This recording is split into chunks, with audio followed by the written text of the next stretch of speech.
Anybody got any questions?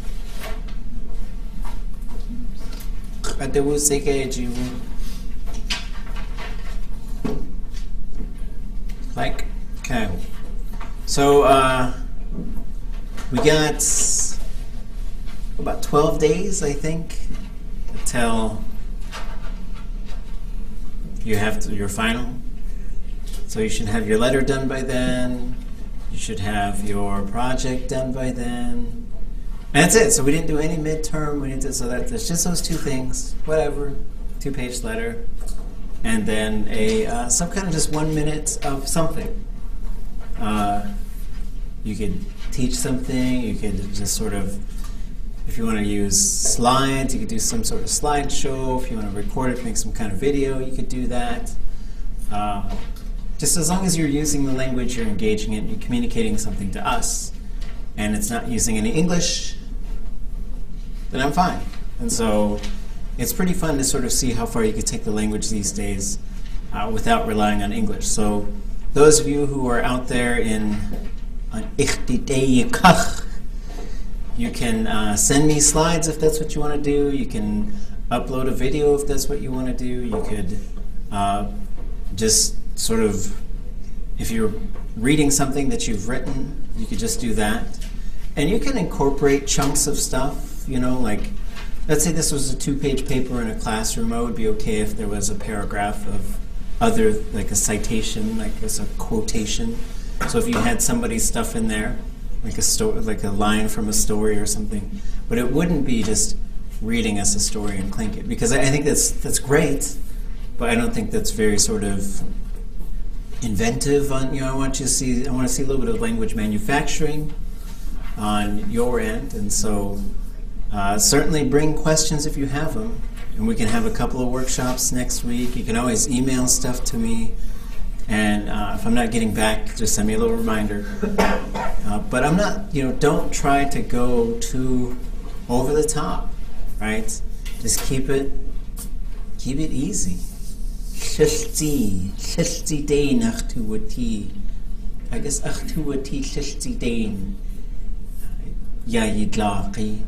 I want you guys to succeed easily. So don't try to do like big metaphorical, conceptual things. Those are really great, but we'll work our way up to that. We still got another semester to do all that kind of fun stuff. So I thought we'd just sort of do a little change of pace and move back into the beginning Tlingit workbook and try and close that back into that book before next week. So sort of thinking of this, when we talk about kinship, we touch on this a little bit, and there's an exercise I think you guys should do over the weekend, which we sort of map out your family tree, however far you want to go.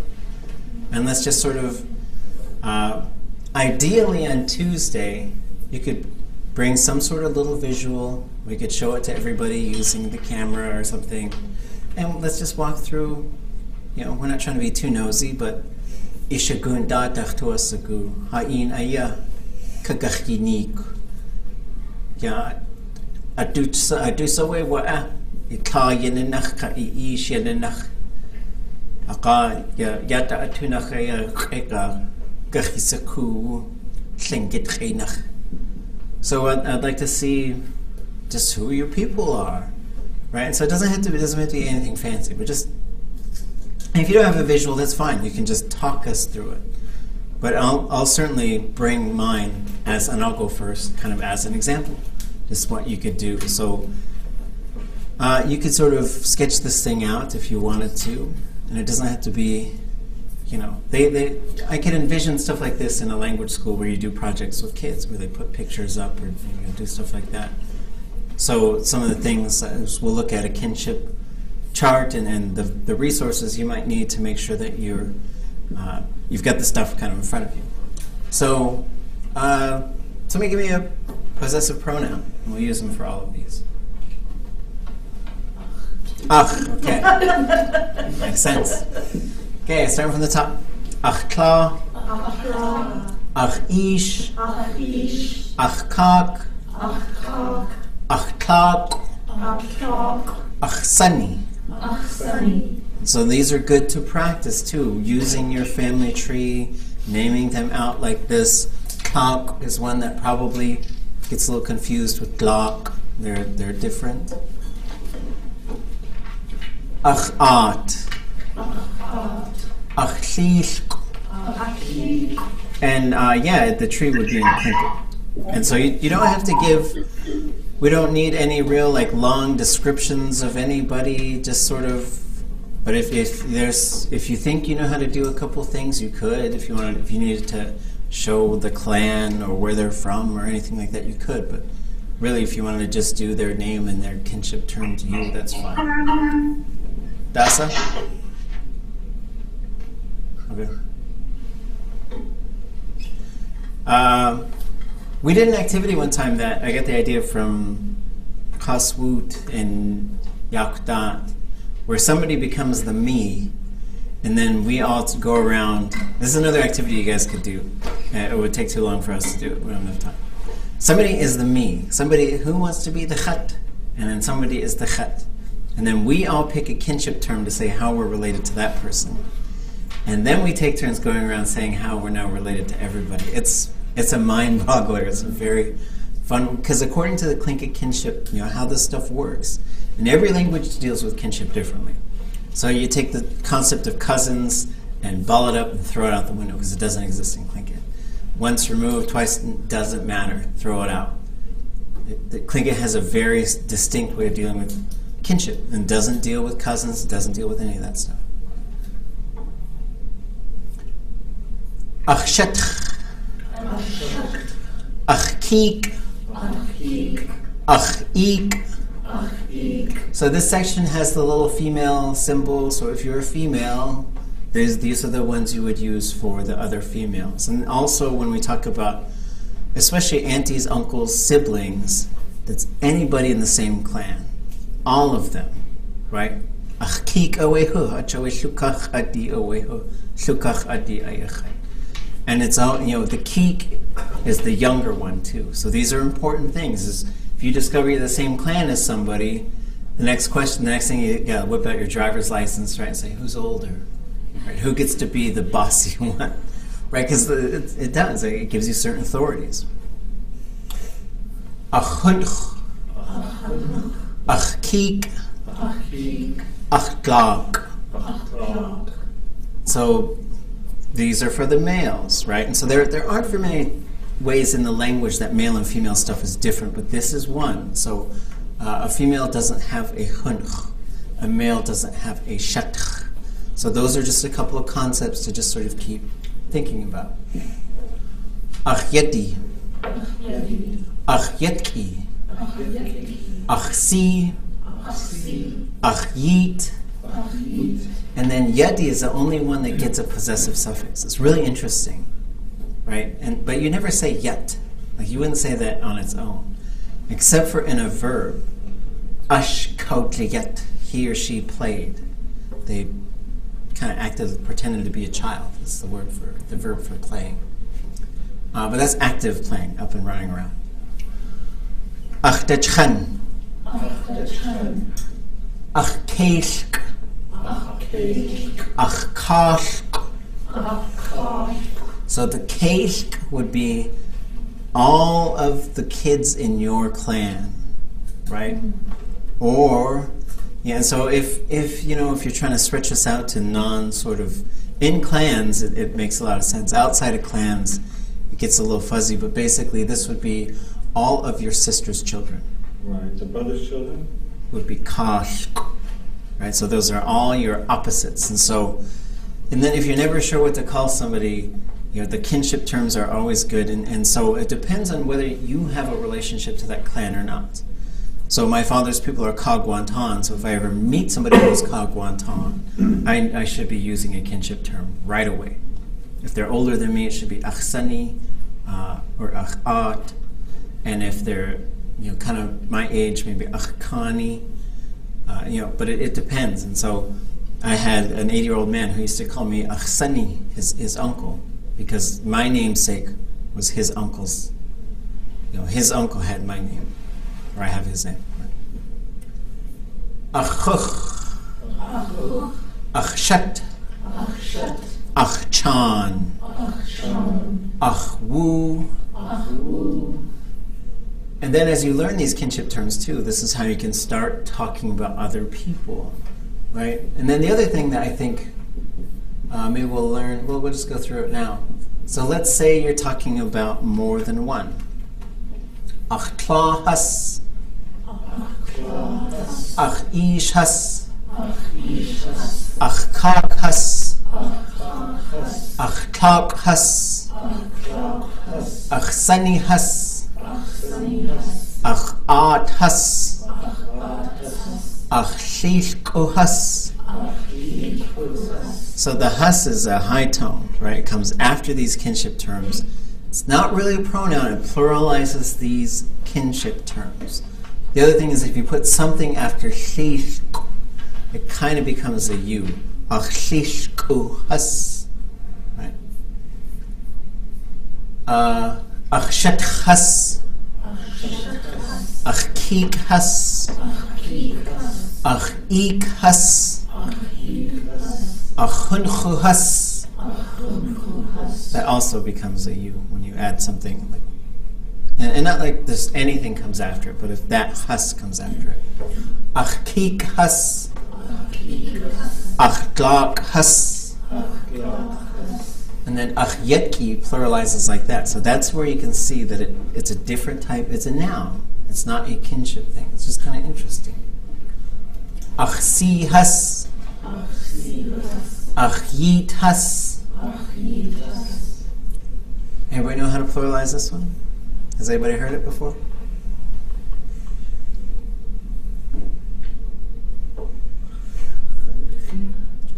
Ach techchankiyan. Ach techchankiyan. There's only a few of them that get the yan on there. And the grandchild also pluralizes, which is, there's just a few little interesting sort of things, right? The yetki pluralizes and the dachhanki yan pluralizes, but you get this yan after it, right? Yan is the same thing as has. It means there's some slight difference. I think it might have like a little bit more of an endearing sort of thing, but not to say one is better than the other, but there's only a few that it's used with. Ach keshki has. Ach kashku has. And there's some of them where it gets a little I after it.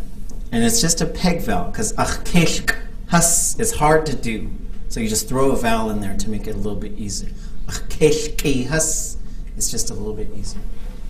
I guess if you, I'm not judging. Ach has. Ach shat has. Ach chan has. Ach wu has. So they did that. They did those things a long time ago. Whatever. Can I ask a question? Yeah. The cake and the cock. So if I have sisters, and older and younger, and they have a bunch of kids, boys and girls, those would be my cake. Cake. Okay, and then his nieces and nephews would be cock. Or who are the cock? Well, so let's say a person A and person B get together, and they're from clan A and clan B. Okay. So we'll just use that as a model. So the person from clan A, let's say she's female. So all of her sister's kids are all the same clan as her, so they're achkeishk. Okay. Assuming everybody has done things the way that they're supposed to, the boys would marry into the opposite clan, so then they're always what your mother is. So all your brother's kids would then be achkashk. Your husband would be an opposite clan as you. So all of his sister's kids would be achkashk, because they're the same clan as him. All of his brother's kids would be achkeishk, because it also can apply to moiety, right? You want to, for example, let's say you want to state, because kinship is also something flexible, right? Like let's say they ask me to teach these kids. So if I'm going to teach these kids, I'm going to call them, it's just like in the Hawaiian language school. They'll call you Anakala. If I hang out there for a while, they'll call me uncle. they'll call everybody, every adult there, they'll start calling them auntie or uncle. So, if they want me to teach those kids, I'm going to have to figure out what clan they are. Because I'm Raven, all those eagles will be Kashk, all those ravens will be Kashk. It always comes down to what moiety or what clan. It's just like a lot. Piece of cake! But we got the little flow chart in the back, too. Well, I'm looking at the flow chart, and I'm still like, so, okay. But just remember, you marry your opposite. So that means the children of men should always be the opposite clan. So if your husband is opposite, then if those kids are opposite, then they're same as you. Not really same clan, but same moiety.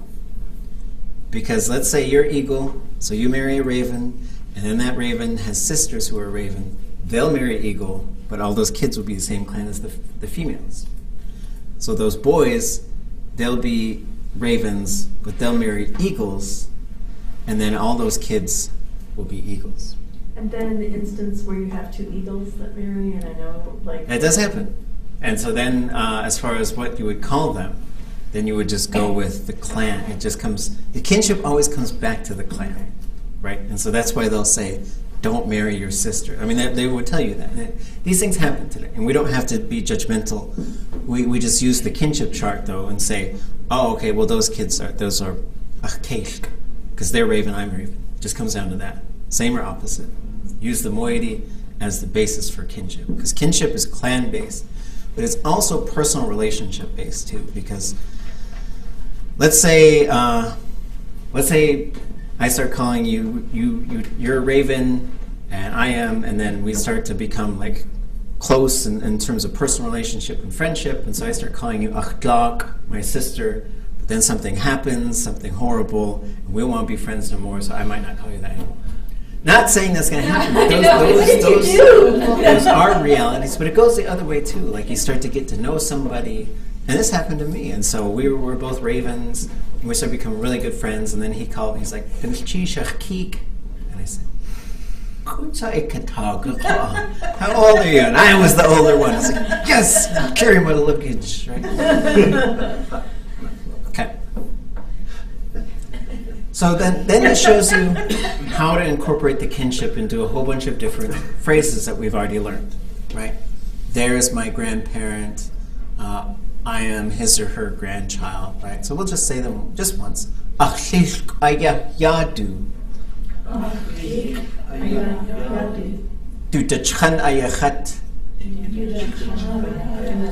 And outside of a classroom, you wouldn't.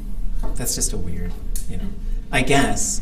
But someone said, and I said it in English, but it makes sense in the Tlingit brain. They said, how are you related to that person again? I was like, oh, well, her husband was my mother's father's sister's son.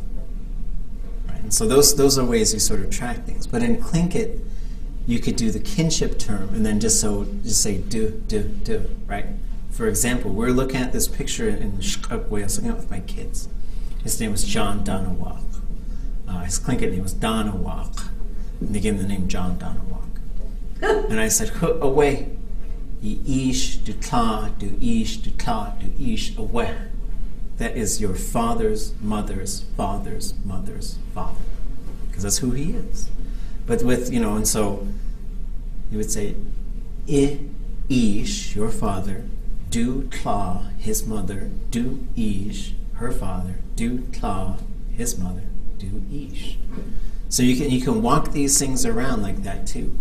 And sometimes it's necessary if you're just trying to sort out who was doing the thing or who was, whatever. What do you do if you have a bad memory? You have people whisper in your ear, Okay. But the kinship is really good for bad memories too, because your bad memory is usually going to affect names, maybe more than relationships. It's like, I can't remember their name, but I know that they're my opposite. Achkani, right? And Raven uses these too. If you watch those Raven stories, he'll say Achkani a lot when he wants something, or Achiakawu. Right? So if you ever saw Raven, he started calling you Achkani or Achiakawu, like your wallets and just. Or just start sharing everything. Just say, just take it. You're going to have it anyways. Okay, so now you can get kind of crazy. Achlich dachchan ayachat. So you can do that too, where you don't need the d in there. Achlich dachchan. And so this is an important concept too. If you have a kinship term, you don't have to have a possessive pronoun in there, right? So you could say, Ach ish kuchidegi ayah. This is my father's pencil. Ach ish kuchidegi, right? Ach ish tla. Or you can say ach ish du tla. It depends. If it starts to get long, the du sometimes helps because you'd say ish tla, ish tla, ish tla, ish away, right? And it gets a little weird. So ish. But yeah, and so if you were working on a letter, Shkendutan says, is you can talk to a letter to your kids about family. And so these are things, these kinship terms are very important because then attached to that is going to be clans and where people are from and where they maybe grew up and stuff like that. You okay? Ach ish ayah. So if you're introducing people, then it's a very straight way to say it, is who this person is. Ach ish ayah, ach tla ayah. And then if they're over there, that would be aweh. Ach chich yit aweh ach ish. And it's just showing you, like, of course, right? That's just how it works, right? My father is my grandparents' kid. Ach ish yit ayachat. Ach ish si ayachat. Gusui ish. Wedu ach ish. Adusa yatin. Ach ish chatin. So this is saying, who do you see? So how would you say, what do you see?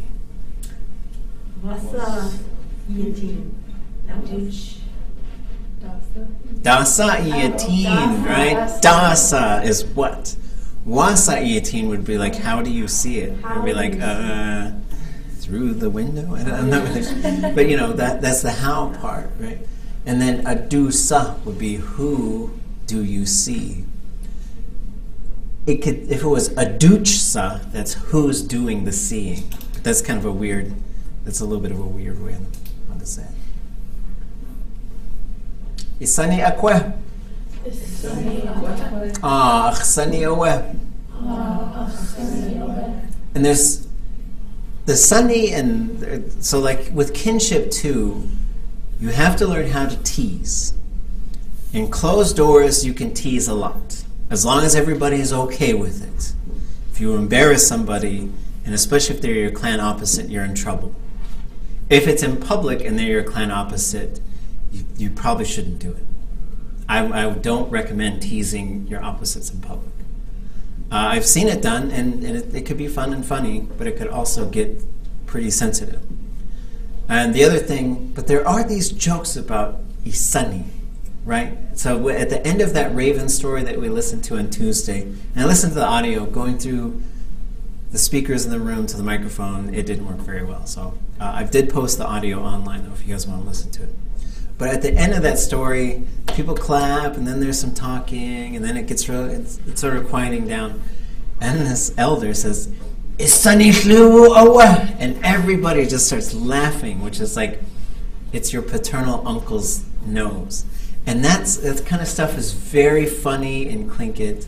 Or if you're acting like kind of a fool, they'll tease you about the way your paternal uncle taught you things. So it is a term that does get used for teasing. The other type of teasing, the other type of teasing that gets used a lot is for men to say, "I'm going to go among my paternal aunties," because that used to be the sort of one of these sort of things, like how the guys wouldn't talk about going hunting, but they'll say, "We're going to go walk around." So instead of talking about going looking for a wife, you just say, "I'm going to go hang out with my paternal aunties," right? Because you would marry into your opposites, ideally from your father's clan.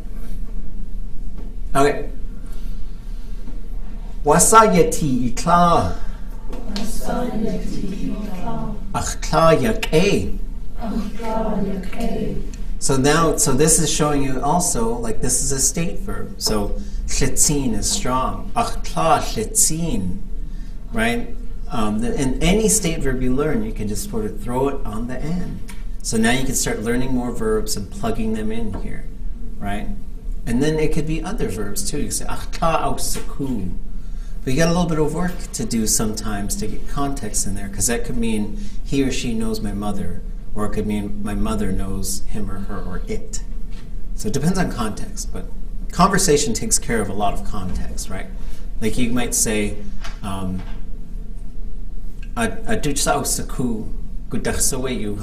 knows where you guys are from? My mother knows. Wasa duasak iat. Susie, you do a sock achat. So there's a lot of work you can do here. Like if you want to talk about your family tree, the you do a sock could be used a lot for this type of thing, right? And then to go further, like what clan, So and these are also things you might ask people, right? As you're getting to know people. Everybody, if you're Tlingit and you have a father's, you're a child of a clan as well, too. So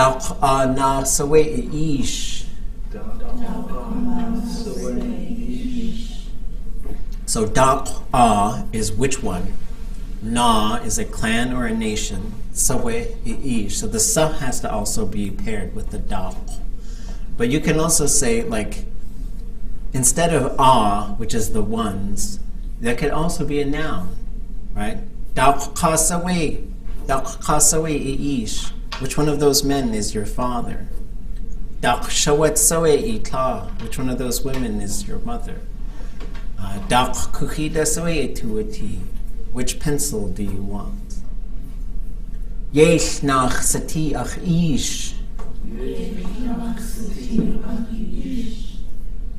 Gutakwan sawe ish. Akwan owe. So again, like this is what Kwan is your father, and then you don't have to say ish. You could just say Kwan away from Ak. Guksayeti itla. Juno khayeti achtla. So the Tlingit name for Klukwan is Tuk-on. Tuk-on. So how would you say my paternal uncle lives in Klukwan? So Klukwan yeyati achsani. Tuk-on yeyati achsani. So we get the at the end. Okay. So here's the pattern. So now you could say all kinds of stuff. And it could be, it doesn't have to be a kinship term too. It could be a... Hadushi. Lives in my house. Oh, yeah, right? Yeah. Haneshiyeti hadushi. Right? You could say golf course kayeti Trump. Datati nechsayeti ish. Datati nechsayeti ish. So this is whenever we have the question marker and the sa, there's a lot of cases where something can go in between it, right? Da, and then the da usually becomes dot. The T just sort of appears on it. It doesn't have any meaning. It's just the preference when there's something in between. And so there's a whole bunch of things that could go. So iti. So if we just look at this on its own, E-E-T, high-toned I. Everybody say, E-T. E-T. And that means the imprint of something, the remains of it, right? So, Kachus E-T is a footprint. Gun E-T is a burn mark where the fire was built on the ground. I was eating Cheetos, and I said, Cheeto E-T, because I had the orange stuff on my fingers, right? And then nach. Nach is through, right? So iti nach, through the remains of it. And then yati is to be. So for whatever reason, to be through the remains something is to need it. What's kinach? Kinach? Kinach, like through the above, maybe? The wush kinach dei. Oh, yeah. Wush kinach dei, that's going upwards together. These trails that are going upwards together. But the kinach part is well, you were asked us to break them down and think about the little parts. I just couldn't find that bit. Which part is which? I mean, Ki is upwards, and then nach is along. Okay. So along the upper side of it. Thank you. And then etinach, so you could say, there's some things you could say here, like, and it gets a little sensitive, because you could say, du itinach yechat yeti. And those are things that people say when, like, their spouse recently passes away. Like, I just need them. Du itinach, you're going through the remainder of them.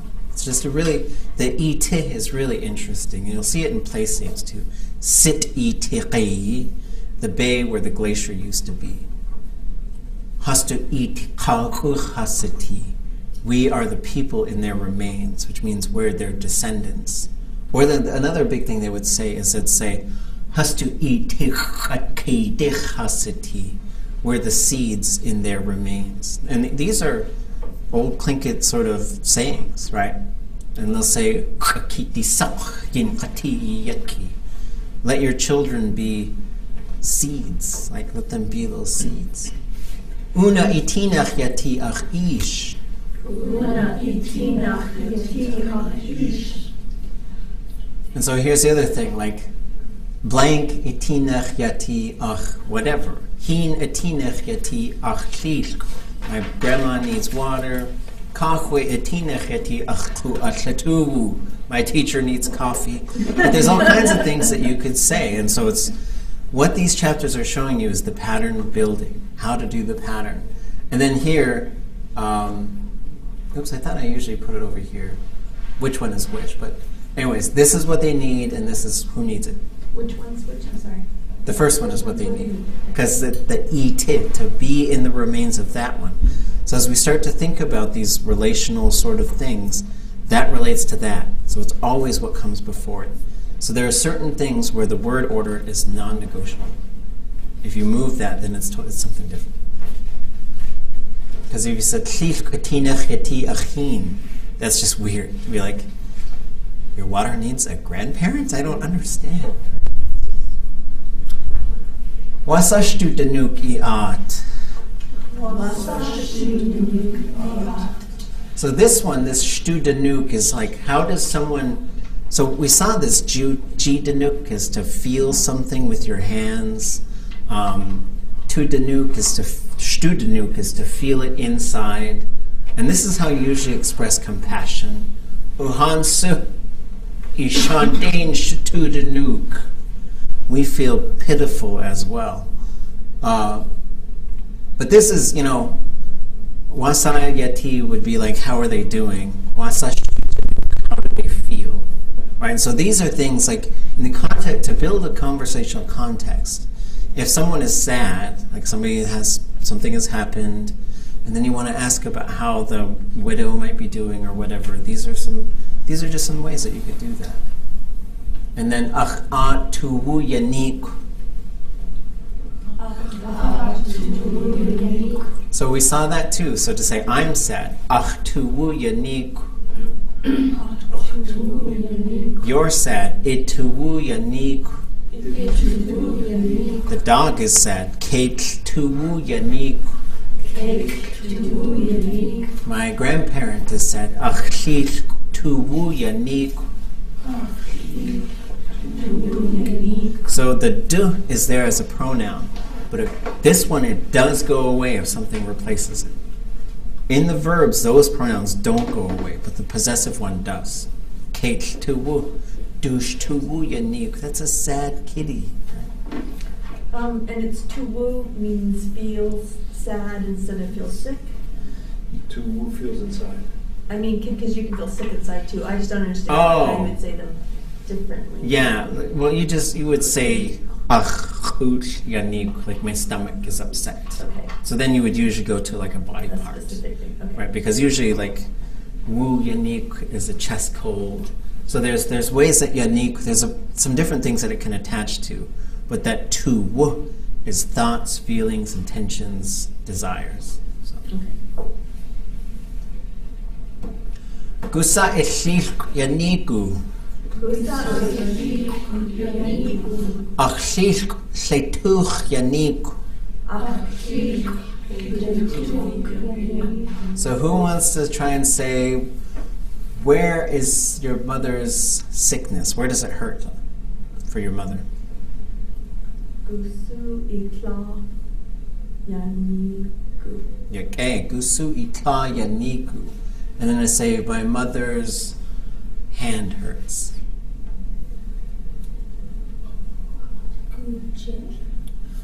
Achtla jin.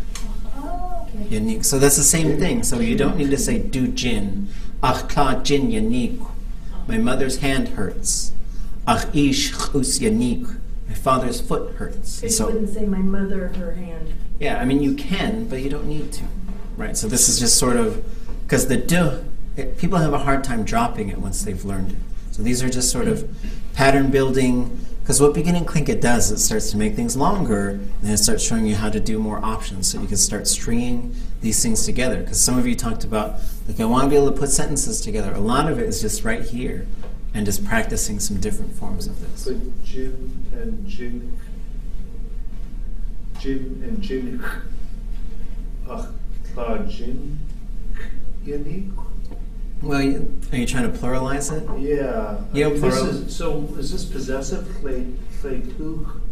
Oh, well, it's, yeah. Well, a body part needs to belong to something, but a kinship term works as a noun.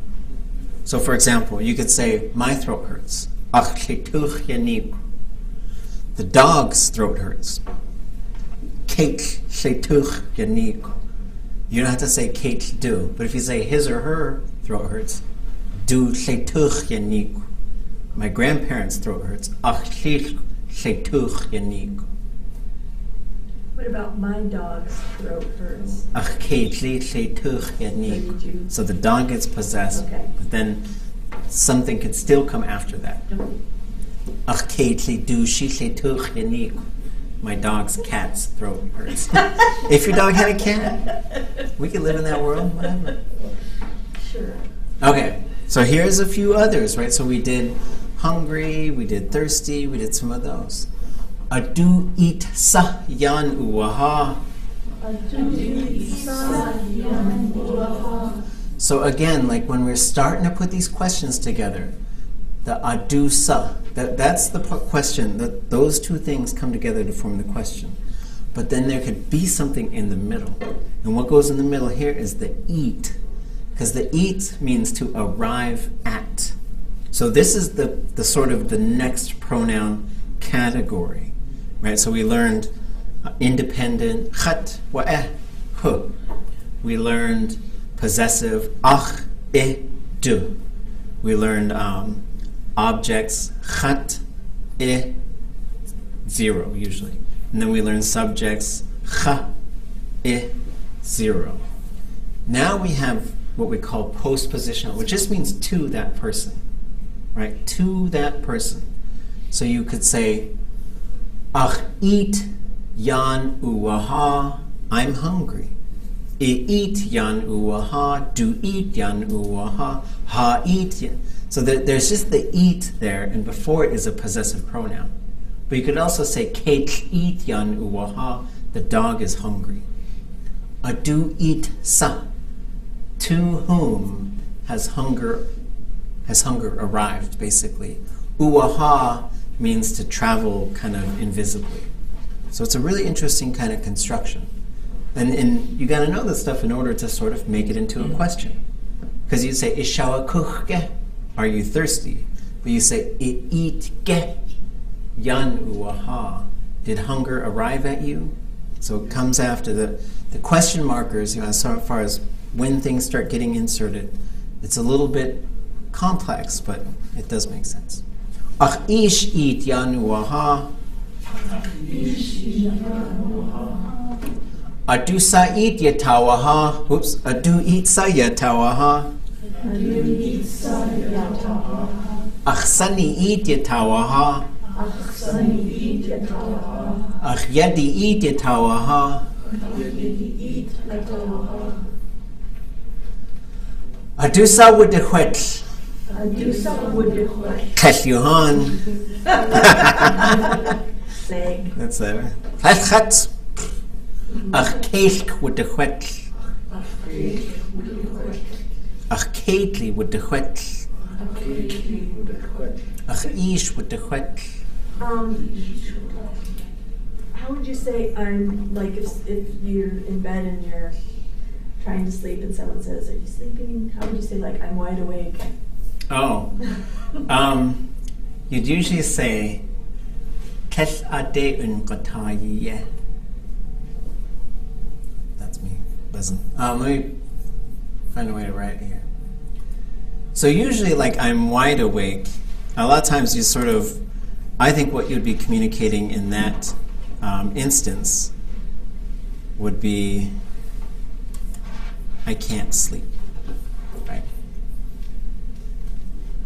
Because otherwise you could just say "take," right? I mean, it's just like, are you sleeping? No. I guess you could say "Chotayin." I was sleeping. Oh no, I need that one too. Yeah.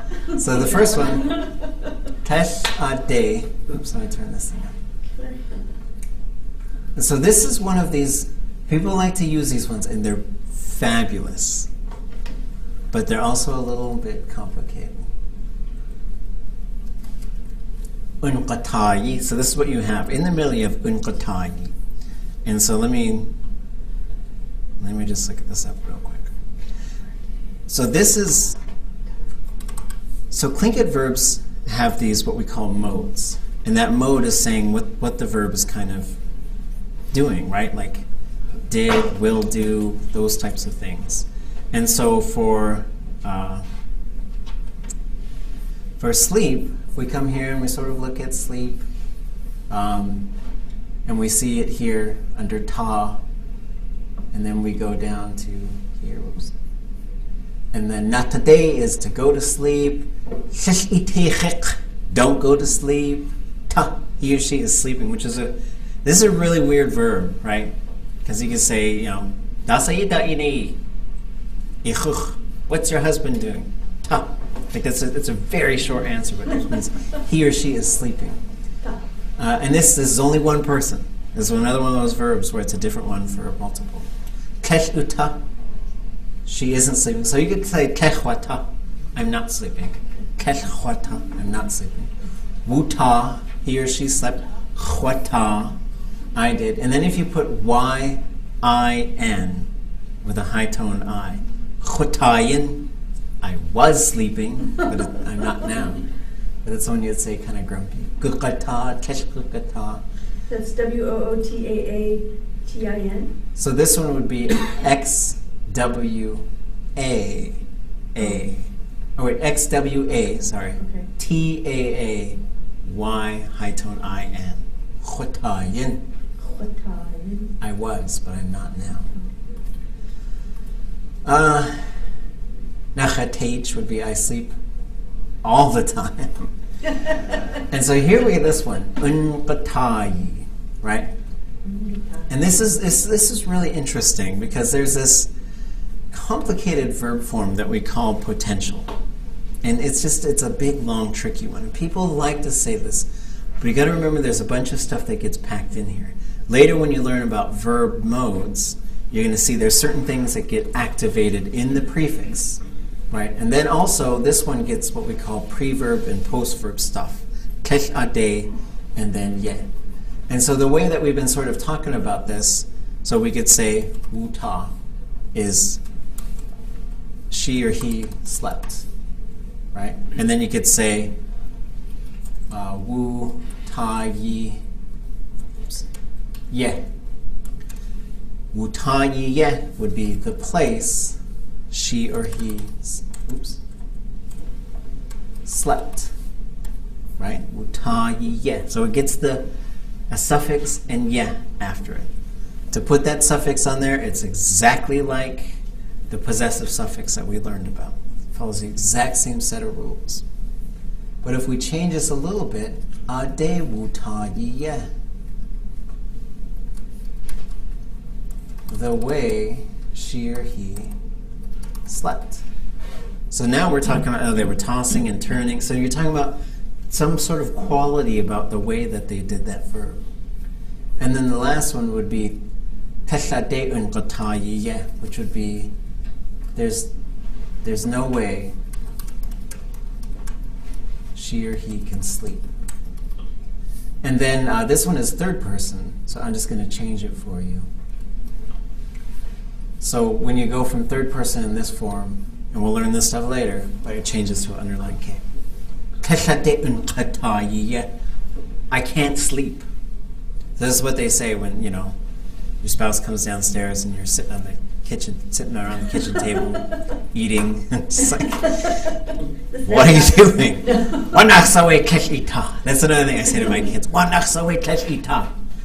aren't you sleeping? Right?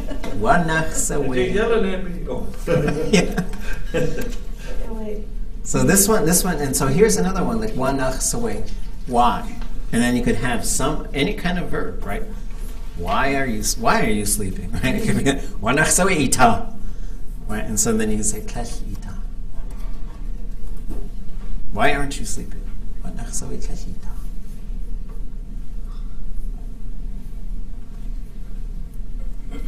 Okay. Back to business. So we see here this is a state verb. And we're going to start paying attention to this. It's not really listed here in beginning Tlingit. It doesn't say what kind of verb it is, but we're going to start looking at that kind of stuff. There's for state verbs, it's for something to be a certain way. It's tired.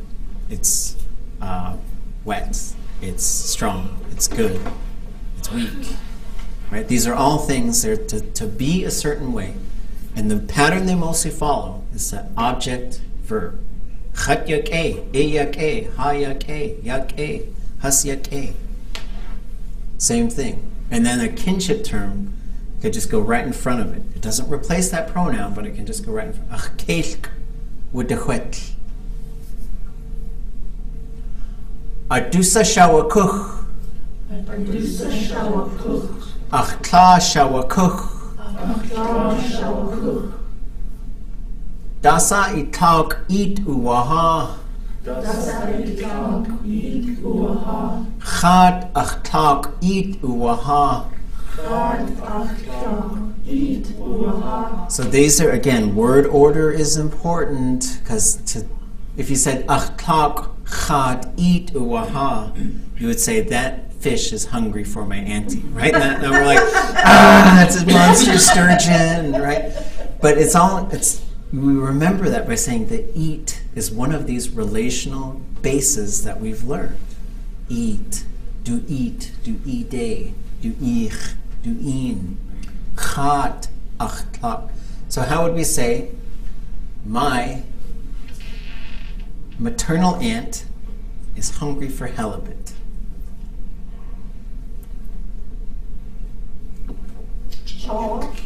Chat. Achtak eat uwaha. How about the gumboot is hungry for my child? Just for fun. It's what's no gumboot?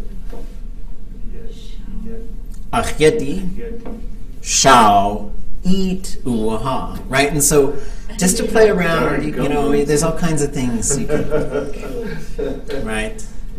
Tell your children to get off the rocks. Dasa itla tuwasagu. Dasa itla tuwasagu. Chita achtla tuwasagu. Chita achtla tuwasagu. So how would I say, what does your child want? wants to get off the rocks. Sorry. Dasa iyadi tuasagu. Okay, dasa igeti tuasagu. So we don't need the du, just sort of driving that point home. And now say, my child wants a cup.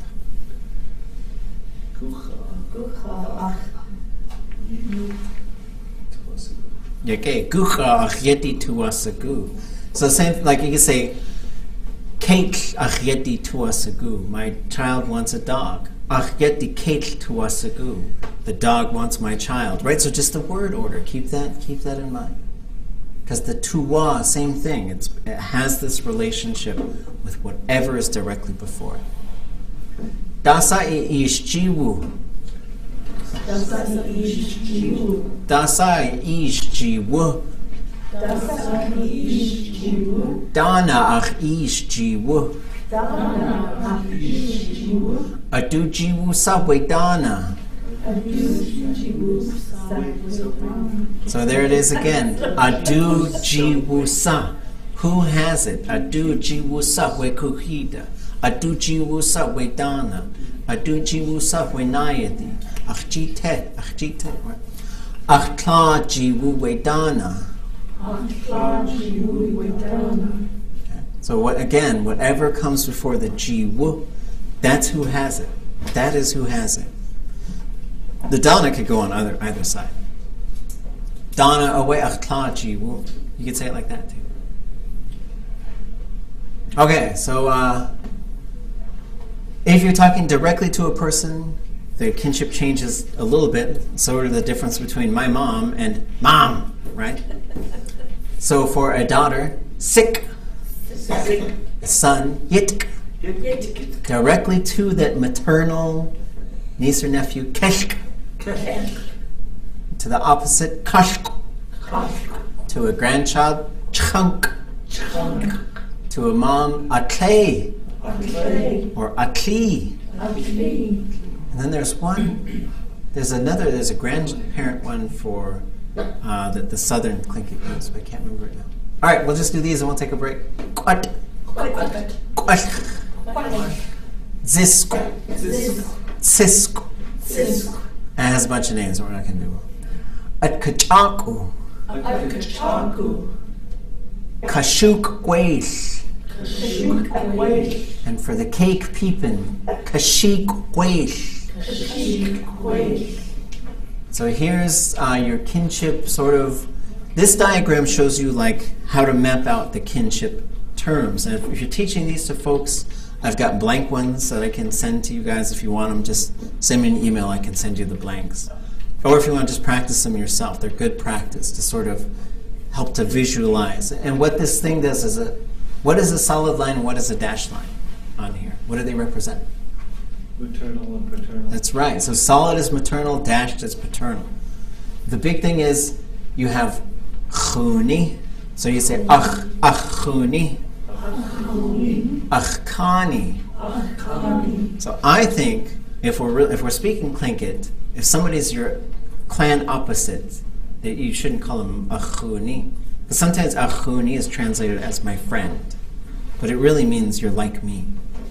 The word chuni means to be similar to. And then here's your flow chart. This could tell you how you're related to anybody, but it's a little complicated. So we're not going to go through it all. We'll take a break, and we'll come back, and we'll start going places. Start going places. Now we're going places. Come back at a quarter till. I'm going to go see who was calling me so much.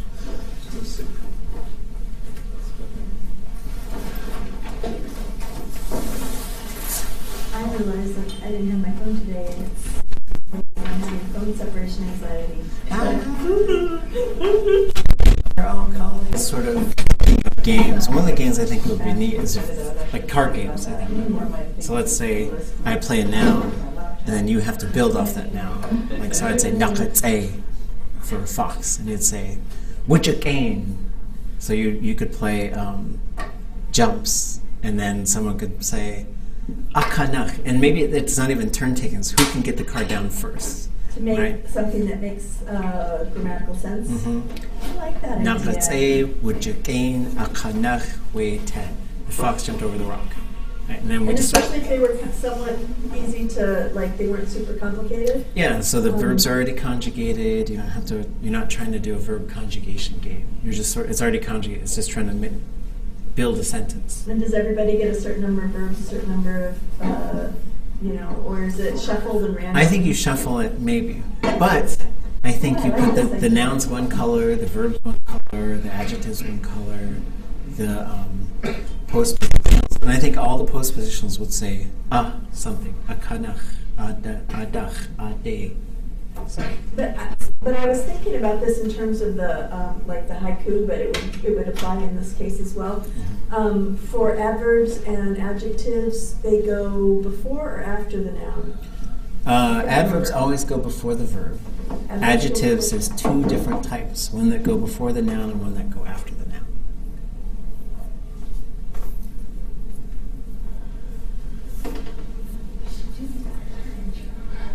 Okay. Cool. Exactly. We can do it and you just make it really weird sounding. And we can just record it and voice over it. Okay, so there was a question, which I'm going to ask the gang. When do you translate after class Tuesday? So, there was a speaker out of Yakutat named George Ramos. His Tlingit name is Wushchechi. When you're Wushchechu. And one time he said to me when I saw him, he said, Ik kodeq, which is, I'm going to challenge you. So the question was, how would I say and the middle ones, I don't know how you talk about the middle ones, but there's probably ways to do that. To say, my oldest daughter.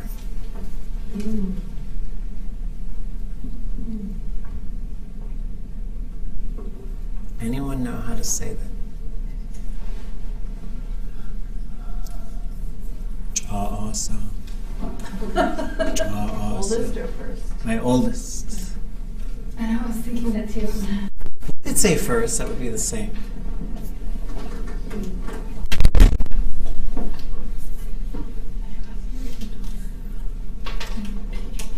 Achshet chesi.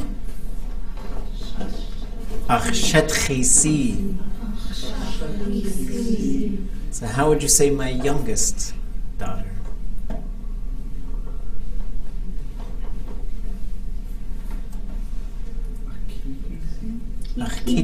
Achkiki si. And so this one would be the same for my youngest son, but how about what would be my oldest son? Ach hun chuyit. Oops, ach hun chuyit. Right? So the other thing is you could say ach shuhwa yedi. And this one, this is the boss of them all. That's the boss of the gang in Tlingit. The shuhwa yedi. That's the firstborn child. And they're also the one responsible, right? And so like a long time ago, like if a kid got in trouble, the oldest one would get in trouble. Right? Because you're supposed to be watching, you're supposed to be taking care of it. So if you had a really big family, I'd have to talk to the speaker about this, but I think you would probably say, ach, dach si, my second daughter. So dach tlek dach naski dachuni kejini and that's just sort of saying tlek is the first one, dach is the second one, naski is the third one. That's just how you say those things. Okay. Would the word for oldest daughter also work for oldest sister? Mm-hmm. So, well, I think you'd probably say, that's a good question. So I don't know if you'd say, ach shetchi shetch. I guess you could probably say it. Ach hunch hunch. I guess you would probably say, what I would probably say is say, ach shatch awa, ach ish cha ach tla hastu shatchisi. It's kind of a longer way to go about it, but you'd say awe, and awe always just separates one thought from another. That's really what awe does. Sometimes it says like I'm still talking and stuff like that, but you'd say like ach shatch awa, klar ka ach ish hastu shatchisi. My sister, she is the oldest daughter of my parents.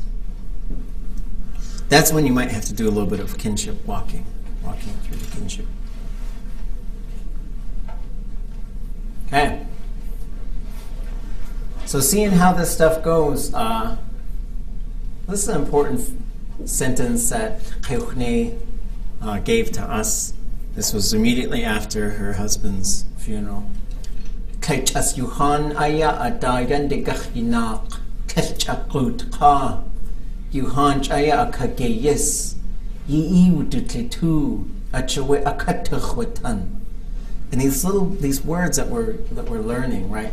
So keh is then or at that time. Chas is just or only.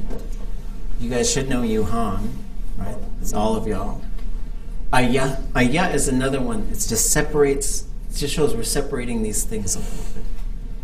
Ada, there it is. What is ada? Around it. Yendegach yinak. Yendegach yinak means you all are going to remain standing. And when you say ada yendegach yinak, that translates to you guys are going to stand up for it. Kash chakut ka. Chakut is a different one. Chakut ka. And so this is saying no other person, no one else, not another person. You hunch, you guys are going to do this verb, right?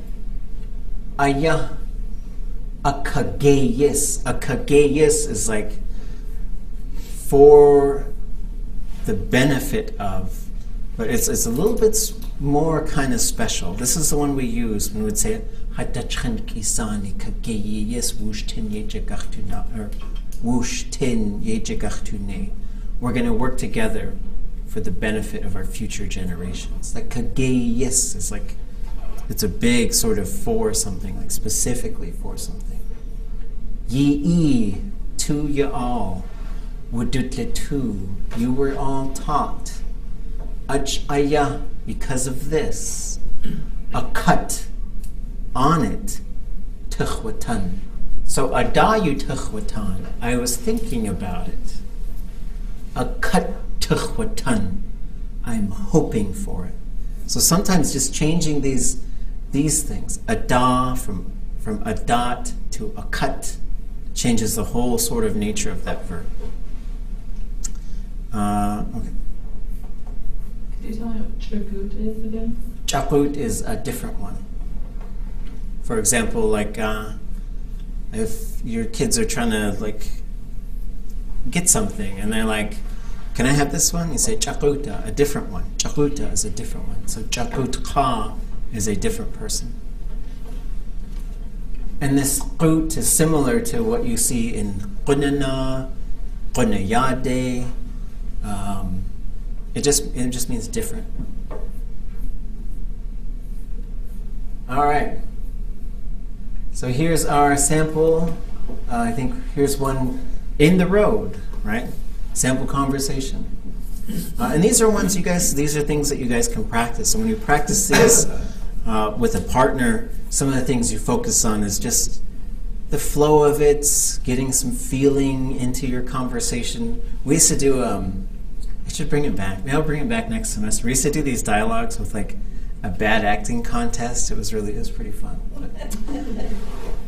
Good day, Saigani, good. Where are you going? Hundakahiti de yanchagut. I'm going to the store. Dat away. What for? So we see the das away And then when you put the qa in there, that T appears on the end. So sometimes it just pops up. Dat qa sawe, what are you going after? What are you going for? Qat qa akhtla jiyis. So qa is a suffix. So that now you can substitute any noun that you're going to the store for, right? Ch'ak ta yiqa. And then akhtla jiyis. So the jiyis is for. Like, I'm going to go buy pilot bread for my mom. Right? I'm going to give it to her. Jiyis means to give. It's a gift for someone. Jidach it's from somebody. Right? So for example, let's say my mom gave me some pilot bread to bring to you. I might say, nah, jiyis akhtla jidach. Here, this is for you. It's from my mother. Didn't need any verbs for that, right? So if you can say things without verbs, that's always the easiest way. Now that we're avoiding them, we're just sort of saying, let's start finding ones without, right? And then we qat qa. So now that could be a kahwe qa ach ish jiyis, right? Kahwe qa ach ku atlatu jiyis. Right, so there's all kinds of things. Learning how to identify patterns that we can now substitute. Getting those patterns in our brain. Because what beginning Tlingit really wants to do is build these patterns in your brain. Word order, how they generally work, how you can start substituting them. And then intermediate Tlingit wants you to start sort of being more flexible with the grammar. What's going on in there? How can you change all of that?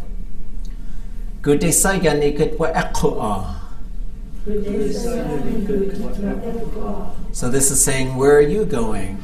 Wa'eqo'a is sort of like, just sort of saying you specifically. Like it's a little bit extra in there just to say, because you could just say wa'eqo'a, and that would be asking the exact same question, but the question would be dat qa sawe. So we rephrase this original question to say, oh, and how about you? Where are you going? So we assume that people are sort of crossing each other.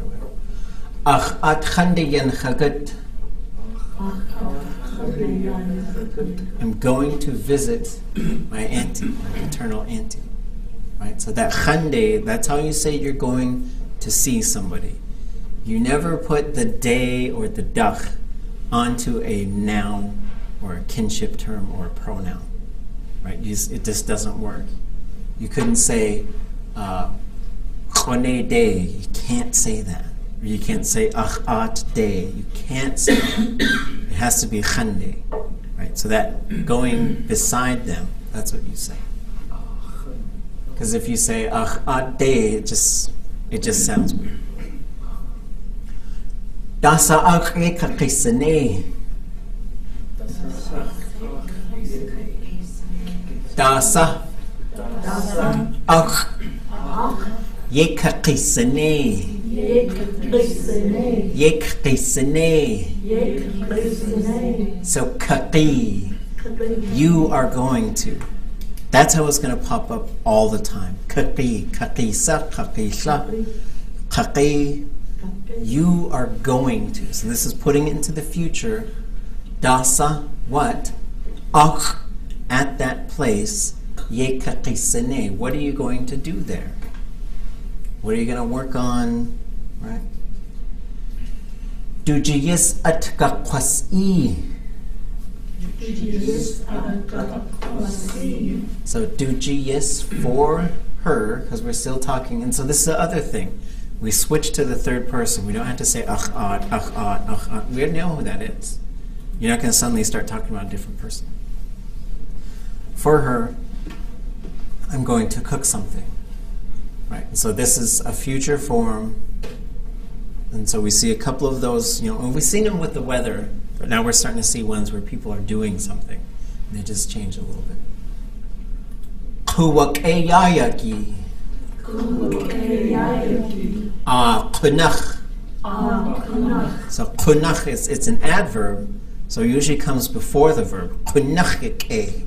But it could also, if someone says, away, and I could say, kunach.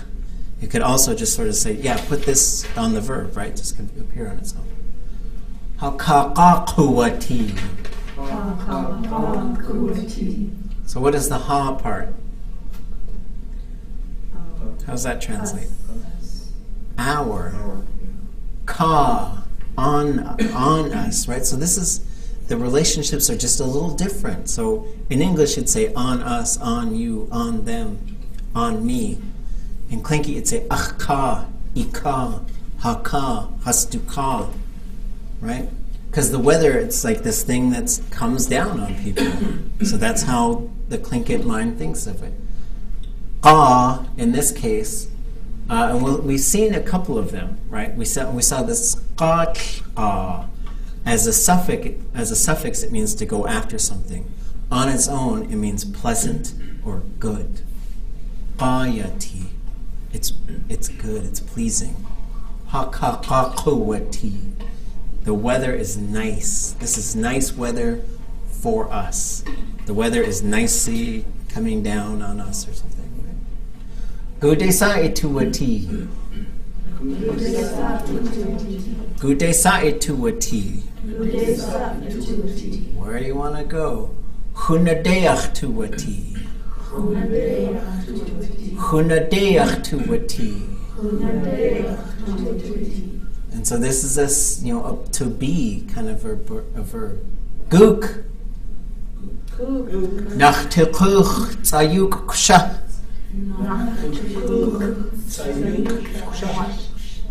So nachtiquch, this is a hortative verb. All plural commands of like us have to be hortative, right? So the commands can only work for second person singular, you do it, or second person plural, y'all do it. If it's us, let's do it. So it switches, the verb switches to a different mode. Ayuk is also, there's many forms that this appears in. It means suddenly, and it could also mean like right away, right? In this case, it's saying, let's go right away. And then kusha is a variation of kushe, which means perhaps. Okay. So now we get conversation B, which is at an airport. Godachsawe yakunitin. So yakunitin, you are going, you're just traveling, right? So traveling is just sort of, you could go by boat, by plane, by car. But the last one was yanikut, was specifically to walk. And then this nachtukuch, let's go by boat or by car. And you could just say it. If we're talking about going somewhere and we're going to get in the car, you could just say nachtukuch, let's go. Nachtuat, let's go. Let's start walking. In Yakutan, Lena Farkas she taught us. The old people used to say, "Tiki wak nachtuat." What do you think that means? Tiki wak nachtuat. Let's go take a walk. So cute for the old people. Let's see. How does that change when you say gachtukuch? So that's the question. Nachtukuch is let's go. Gachtukuch is we are going to go. One is a future form, so it's just saying like maybe we've already decided, especially like the parents have decided and we're telling you where we're going to go, right? So you might say, Sekanen Huna de Gachtukuch, we're going to Huna tomorrow. Nachtukuch is let's go, come on. It's kind of a command, right? Okay. So then we also see you say gudach and gude, right? In the exact same, the verb doesn't change. If you say gude sawe yakunitin, where are you going? Gudach sawe yakunitin, where did you come from? Right? So once you listen for that suffix and you make sure it matches, right? The same thing, the teenager. Where have you been? I'm going to bed, right? It's got to match, right? Fairbanks dachaya yakunchatin. Fairbanks dach. Aya. Yakunchatin. So we're also going to watch how the subject is changing. Kunnitin, kunchatin. And we're going to go through a bunch of examples that show us how to change that. What we're going to do in these last chapters in beginning Tlingit is change the object, change the subject, see what happens. See what that generally looks like. Juno day, kuch day, ya kunchatin.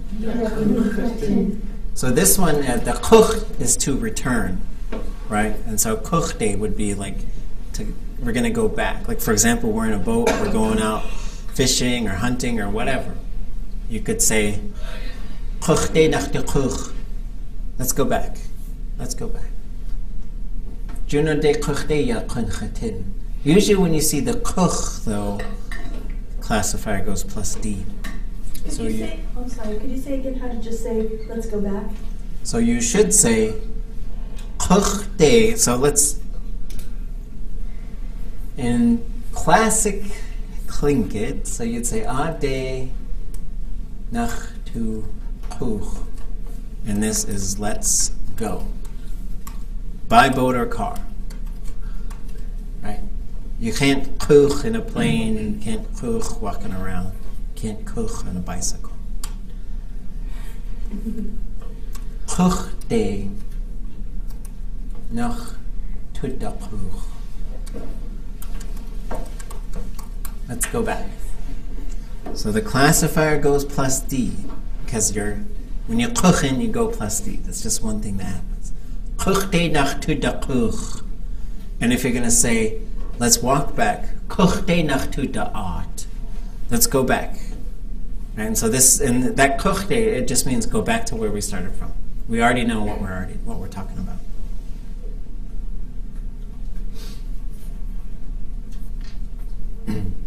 Okay. Wa'eq'a. And so we see this just bouncing that question right back. Whatever that question was, we're bouncing it right back. Shit kadeya kunchatin. Shit kadeya kunchatin. Kuch kitatini asteich nach de kuch ksha.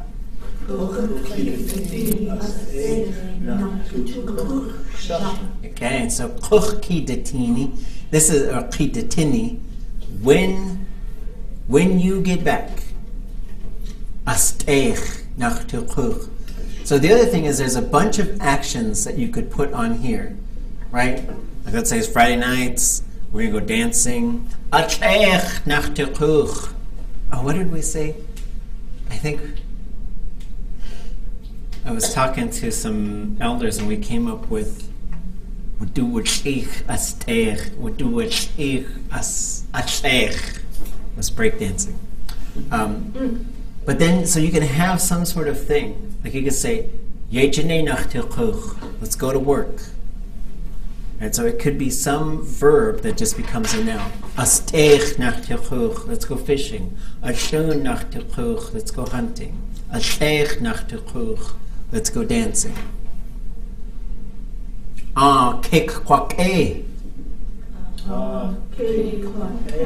So there, it'll be great. It'll be nice.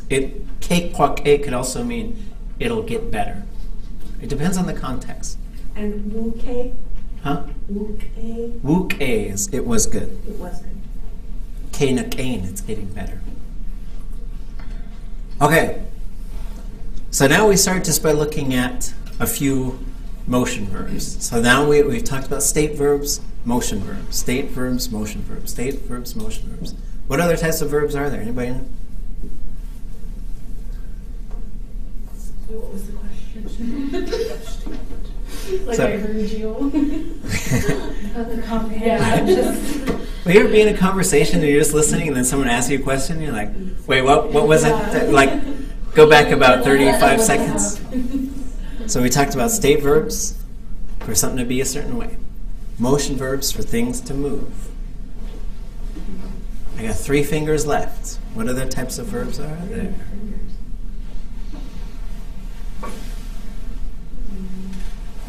I don't know if we've gone over this a whole bunch, so I don't know. We'll just sort of see. We have an act verb For somebody to do something, usually to something. An event verb for something to happen. And a position verb for something to be located somewhere. Acts, events, state, position, location. Motion. Okay? So these are motion verbs. We're going to start talking about motion verbs, but the first question is not a motion verb. Wasakuwanuk. Wasakuwanuk. Wasakuwanuk. Wasakuwanuk. Wasakuwanuk. Wasakuwanuk. And that is, what is she or he doing? What are they doing? Yanakat. Yanakat. Yanakat. She or he is walking along. And we're not saying where they're going, we're just saying they're walking. That's what they're doing. So now we saw that. Wasakuwanuk. Wasakuwanuk. So there's a subject in there because somebody's doing it. If you said wasakuwanuk, would that be what are you doing? You would say this way. Wasakiyanuk. Wasakiyanuk. Wasakiyanuk. Wasakiyanuk. Wasakiyanuk. Wasakiyanuk. So k plus I gets you ki. So now that we're talking subjects, it gets a little more interesting because they're going to change. It's going to change the vowels. Wasakiyanuk. Now this is your other thing to throw in the conversation starter bag. What are you doing? Wasakiyanuk. So now we have to answer. So same thing, pronoun agreement, right? What are you doing? I am walking. Yanchakat. Yanchakat. Yanchakat. Yanchakat. Yanchakat. Yanchakat. The other thing is how we spell these things. And you might encounter people who they grew up speaking Tlingit, but they just sort of learned to read and write it the way it sounds to them. For a lot of people, they would write yan, chagat, as that's word 1, that's word 2. But it's ya, and then na, chagat. But this is where we get to the rule of 3s. Right? So gut, that is the root. Gut is, I wish it was gut. Gut is the root. Right? Gut Is the root. gut is the root. That works. To the left of that, anything that has a vowel counts as a thing. If you have 3 things, something has to contract.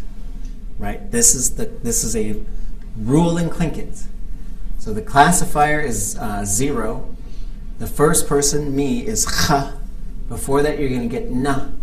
And then because this is in the pre-verb and ends with a vowel, that counts as a thing. So ya, na, cha, gut. There's 3 things there. One of them's got to go. Na is the softest one. It's a big softie. So that's why you get yan, cha, gut. Okay? What you have here as well is what we call a progressive imperfective. It's in this process of happening. So you get ya in front of it. You get na. Ya and na are in there. Okay? That means it's happening right now. A lot of these motion verbs are going to be like that. Yan chagut, right? Yan nagut, yan tu'at, yan tu'at, sorry. Okay, now let's learn some places. Some of these have a bunch of names. We're just going to pick one. You guys can practice the other ones. And you can also see where, there's different places that call them different things in certain situations. I'm going to teach you the one that my Uncle Johnny used to say, shkoon. Shkoon. Shkoon. On ka. On ka. On ka. On ka. And so, like, another one, she'd like to say, Chan kananig we an kanigi. Tell me the news from downtown. Tell me the gossip from town, right? So on ka. So this is an on ka. On ka would be downtown, right? And so these are some things, and also place names. You can learn as you learn place names. This is how you use them. Is right here. Neish. Neish. Neish. Neish. Ukdakahiti. Ukdakahiti. And there was a time when bookstore, library, post office were all called the same thing. But as I drive around, and I was really I wouldn't speak English to my kids, and especially my first one, and we'd just drive around. And she'd say, "Where are we going?" I'd say, she'd say, "We're going to the bookstore." I was like, "We're going to the library?" And so then we gave them each different names, right? Datu chuk dakahiti. Datu kuk dakahiti. Datu chuk dakahiti. Datu kuk dakahiti. So daka is around the outside of something. Dakanuhu, dakahiti, right? And it pushes that relational suffix onto the end of the house. So hit is house, chuk is paper, datu is reading. Reading, paper, house. Chuk is actually a membrane, but now the word means book, paper, or membrane, I guess if there was one. Because that little... Where did the membrane come from? Like a membrane of what? Like shetukuku is that thing that people pierce to put a nose ring through. Uh-huh. And then huk, I think on its own, the original word comes from when you would split a tree, and sometimes you get those really thin pieces of wood if a tree fell over, especially, or cracked. Those are as to huku. And I think that's where it comes from. But now it usually means paper. But it could mean book too. So the tu huk could also mean a book to read. Ni huk is newspaper. Jindaha huk dakahiti. So this is the post office. Jindaha is to send something by hand. Atcha dakahiti. The restaurant, cafe, cafeteria. Dana dakahiti. Nak dakahiti. Atkan hiti. Spek hit. Depends where you're from. Hun dakahiti. Agag dakahiti. Kanesti hit. This one is also called chach sometimes. So there's some people who don't like that because it's just straight from English. Good day, sayani good. Okay. We'll send this one around. Where's everybody? Where are you going? And just pick one. Oh, wait. Where is he or she going? So we're talking about this person. Imagine them going to one of these places that we just named. Good day, sayana good. Good day, sayana good. Anka day. Okay. Good day, sayana good. Datu kuk dakahiti dayangut. Okay. Good day, sayana good. Huk dakahiti yanakut. Day and good. Okay. Good day, sayana good. Atcha dakahiti dayanakut. Okay. Good day, sayana good. Day. Okay. Good day, sayana good. Okay. Good day, sayana good. Okay. Let's see. I'll go through my list. Shana Kate. Good day, sayana good.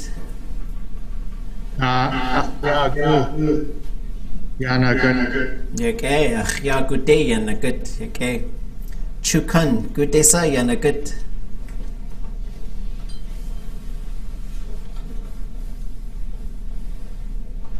Neelte yana good. Okay.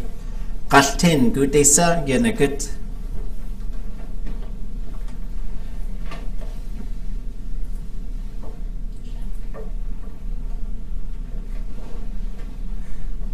Oh. I didn't hear anything. Shaqta'u. Good day, yana good.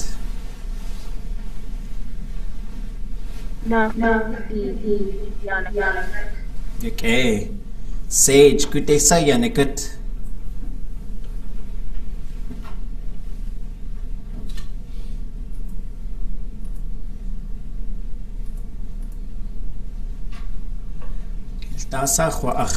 Oh, weird. Shken. Good day, yana good.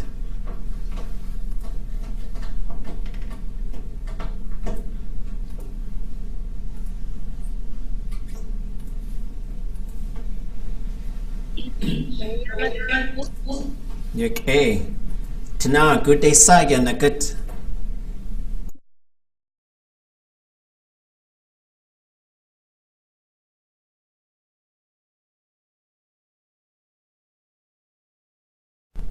Da sachwa ach chok de sha good day sa yanagut.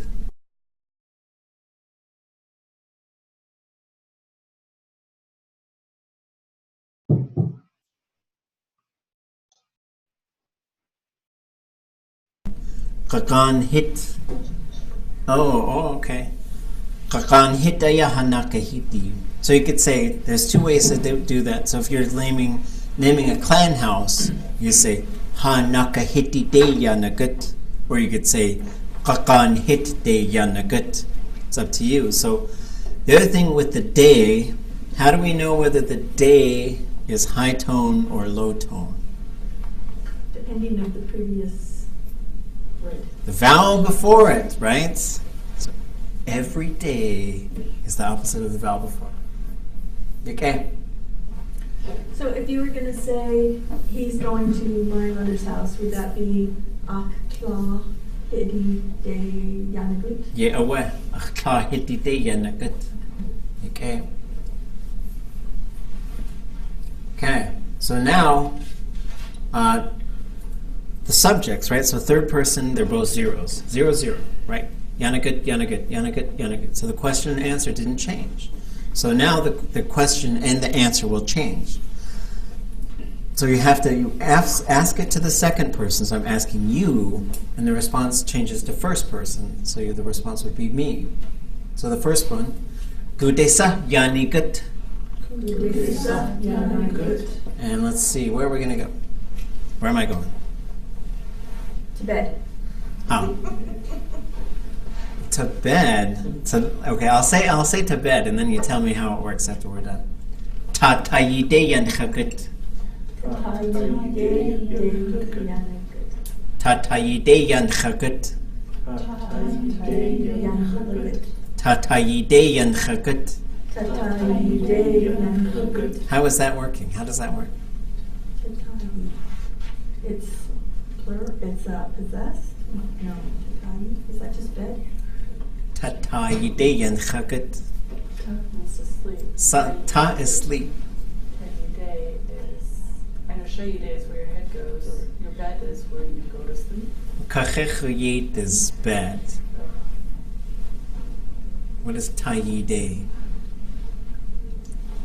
Nadak tayide yanchagut. Isn't day directional? Day is directional. Shayide is Tayi is I'm going underneath sleep. That's how you say it in Tlingit. But what if you were saying I'm going to my bedroom? You know, you might be reading in there, hanging out. Ach itika de yanchagut. Itika is a room. Itika, like ach itika. And so then you see it again, the ite. Ach itika. On my remains. That's how you say it, like at my room. It's interesting. Yes, it's going under. Okay. So there we see it. So yani, everybody say yanigut, Yanagut. yanchagut, Yanagut. yanagut, Yanagut. yanagut, Yanagut. yanigut, Yanagut. yanchagut. Yanagut. So now you must become experts in the verb prefix.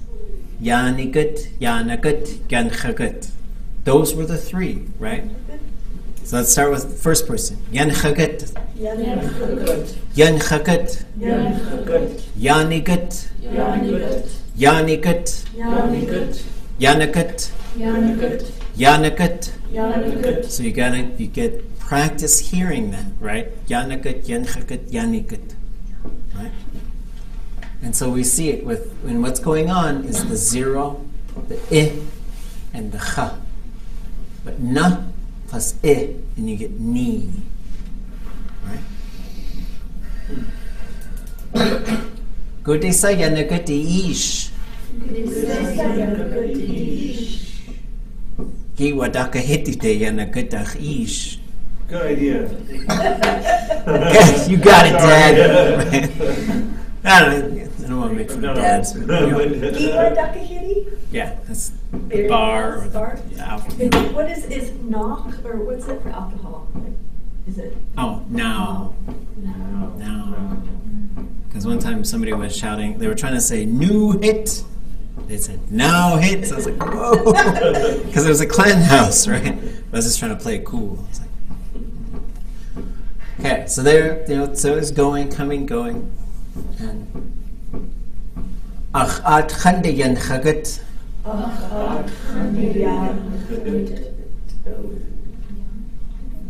Ach ish khandayan khagat.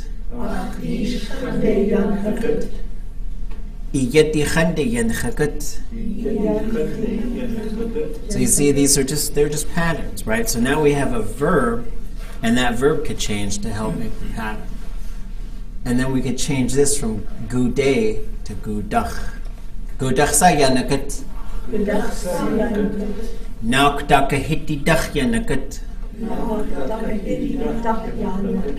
So what's the difference between pharmacy and hospital? How would you say it? So like, I guess if you wanted to name it, you could say Nak Wutlihun. Or you could, Nak.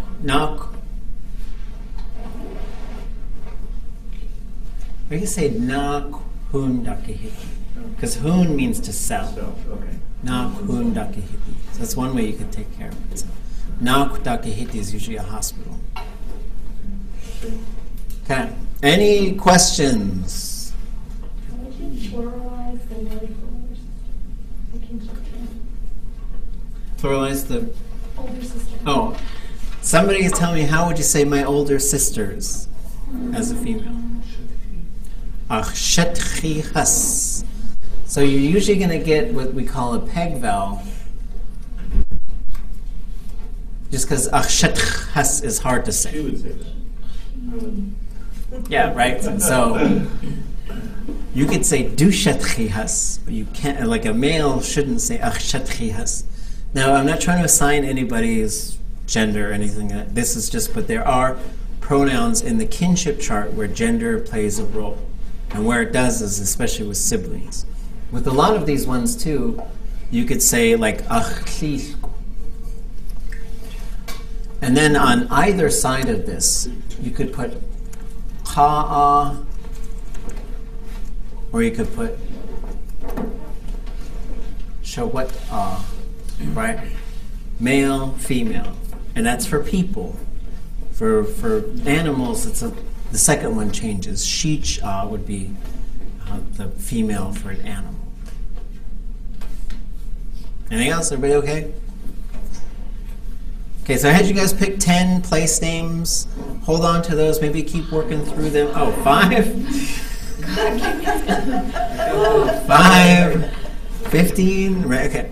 So if you haven't done it yet, go find 5 place names that are a little bit more complicated, right? Like, if it's just like one, like each. This place is called each. I'm like, oh, come on. But a little bit longer than that. And I want you to show us how those parts are working. And again, the Thornton place names are under tlingitlanguage.com, under resources, print, and web. There's other place. Hus. The hus afterwards that's a plural marker for kinship terms. Ach ish hus.